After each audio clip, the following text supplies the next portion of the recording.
बच्चे स्कूलों में सीखेंगे स्वच्छता संस्कार। कचरा मुक्त शहर बनाने की दिशा में बड़ी कवायद। स्वच्छता आंदोलन से जोड़ा जाएगा शहर के स्कूलों को। स्वायत्त शासन विभाग ने निकायों को जारी किए निर्देश।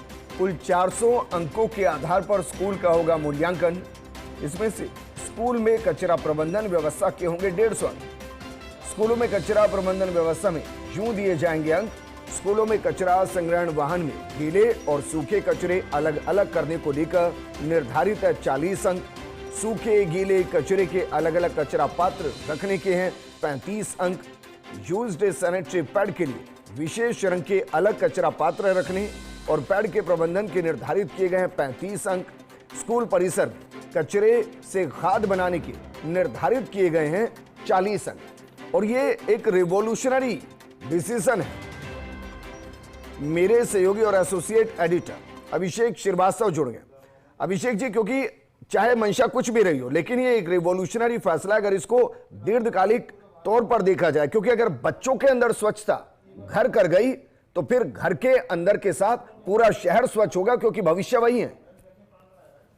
बिल्कुल विजेंद्र, ये मामला पूरी तरह से बच्चों को संस्कार देने का है, स्वच्छता के संस्कार, ताकि बच्चों को बचपन से स्वच्छता के संस्कार दिए जाएं और ये जो बच्चे हैं घर जाकर या घर के आसपास सफाई व्यवस्था का ध्यान रखें। तो कचरा मुक्त शहर बनाने की दिशा में ये प्रदेश सरकार की बड़ी कवायद है। और जो केंद्र सरकार का जो स्वच्छता सर्वेक्षण की जो टूल किट है उसमें भी ये शामिल है। इसमें 2 तरह के कार्यक्रम आयोजित किए जाएंगे। पहला तो ये कि विद्यालय जो है उनका स्वच्छता के आधार पर मूल्यांकन किया जाएगा और 400 में से अंक दिए जाएंगे। जिस तरह से स्वच्छ सर्वेक्षण में एक शहर को अंक दिए जाते हैं, उसी तर्ज पर एक स्कूल को एक यूनिट मानते हुए 400 में से अंक दिए जाएंगे।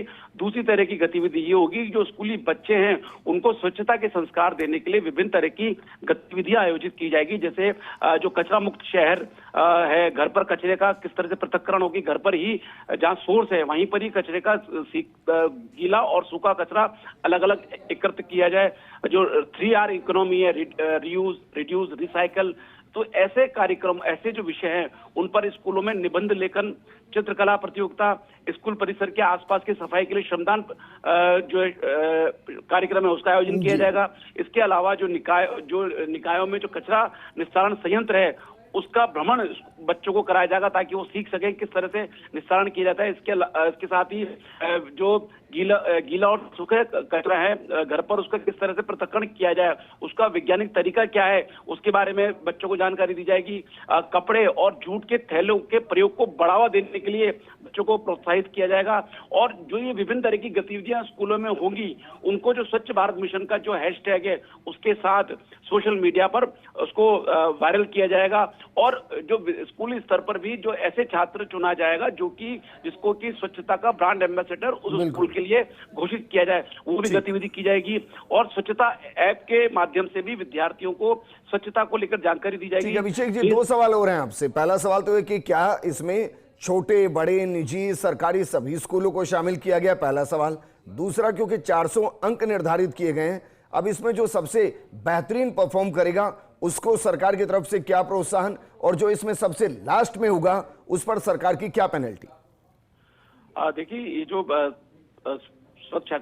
स्वायत्त शासन विभाग की ओर से जो कवायद की जा रही है, इसमें निजी और सरकारी दोनों तरह के स्कूल शामिल है। और जो स्कूल का एक क्रम होता है कक्षा 1 से लेकर 12 तक के, तो सभी स्कूलों को इसमें शामिल किया गया है। और रही दूसरी बात कि जिसमें जो श्रेष्ठ प्रदर्शन करेंगे, निकाय स्तर पर जो प्रदर्शन करने वाले जो श्रेष्ठ विद्यार्थी होंगे या श्रेष्ठ विद्यालय होंगे, उनको जिला कलेक्टर और जिला शिक्षा अधिकारी व अन्य अधिकारियों की उपस्थिति में सम्मानित किया जाएगा। इसमें जो उस निकाय का जो बेस्ट ब्रांड एम्बेसडर छात्र या छात्रा होगी उसको पुरस्कृत किया जाएगा।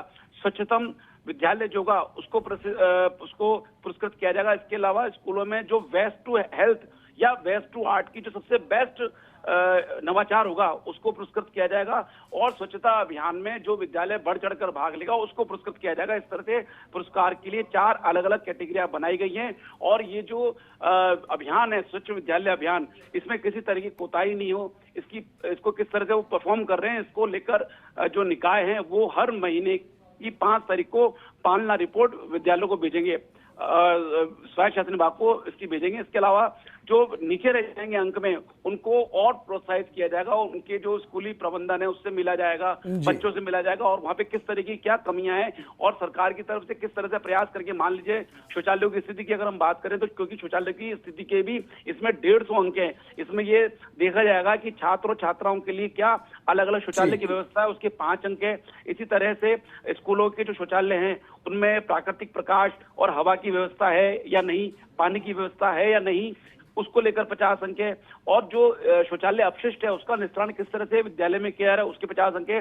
तो तमाम तरीके ये अंकों को लेकर मूल्यांकन किया जाएगा और इसमें जो बहुत नीचे रहते हैं, बहुत जिनके अंक कम आएंगे उन पर सरकार की तरफ से विशेष ध्यान दिया जाएगा। ठीक है अभिषेक जी, क्या इसके लिए कोई कमेटी का गठन किया जाएगा और कोई नोडल अधिकारी होगा जो इस सारी रिपोर्ट को तैयार करके कंपाइल करेगा?